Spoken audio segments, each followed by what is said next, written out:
Dans cette vidéo, je vais t'expliquer les différences entre l'Europe de l'Ouest et l'Europe de l'Est en termes d'économie, de culture et de géographie. Nous allons examiner comment ces régions diffèrent et ce qui les rend particulières.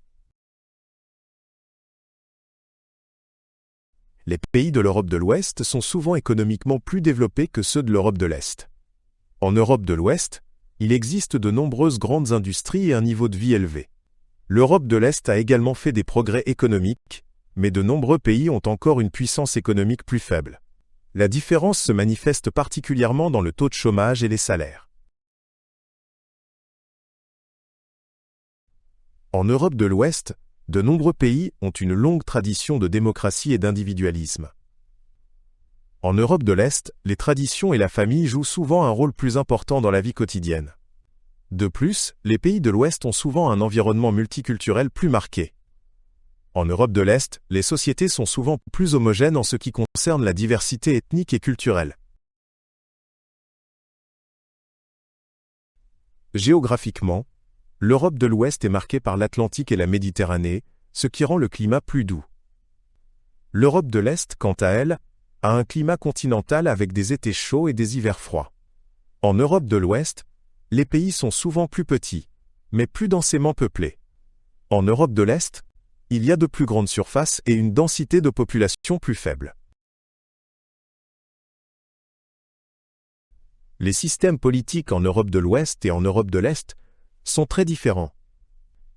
L'Europe de l'Ouest a des démocraties stables dans la plupart de ces pays, tandis que de nombreux pays de l'Est étaient auparavant sous des régimes communistes. Après la fin de la guerre froide, de nombreux pays de l'Est ont tenté de construire des structures démocratiques. Cependant, il existe encore aujourd'hui des pays de l'Est avec des tendances autoritaires. L'histoire des deux régions est également différente. L'Europe de l'Ouest était le centre de l'impérialisme colonial et de la révolution industrielle. En Europe de l'Est, de nombreux pays ont longtemps souffert d'occupation et de guerre, en particulier pendant la Seconde Guerre mondiale. Les effets de ces événements historiques influencent encore la vie dans les deux régions. Le système éducatif en Europe de l'Ouest est souvent davantage axé sur l'égalité des chances et la diversité. Dans de nombreux pays occidentaux, il existe un large éventail d'universités et d'instituts de recherche. En Europe de l'Est, le système éducatif était auparavant plus contrôlé par l'État, mais il s'est considérablement amélioré au cours des dernières décennies. Cependant, il existe encore des différences dans la qualité de l'éducation entre les deux régions. En Europe de l'Ouest, l'infrastructure est bien développée dans de nombreux pays, avec des routes modernes, des aéroports et des transports publics de qualité.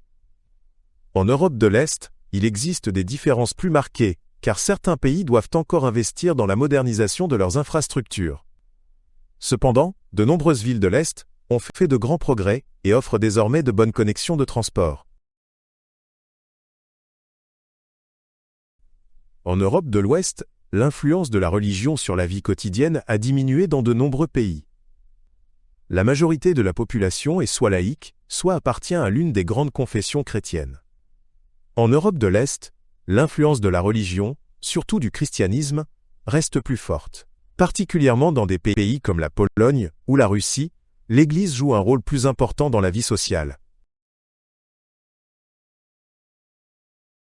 En Europe de l'Ouest, il existe une plus grande diversité de normes et de valeurs sociétales, car de nombreux pays sont influencés par différentes cultures. En Europe de l'Est, les normes sociétales sont souvent plus conservatrices et ancrées dans des valeurs traditionnelles. Ces différences sont particulièrement visibles dans la manière dont la vie familiale et le rôle de la femme dans la société sont perçus. Cependant, des changements sont également visibles, en partie dus à l'influence du monde occidental.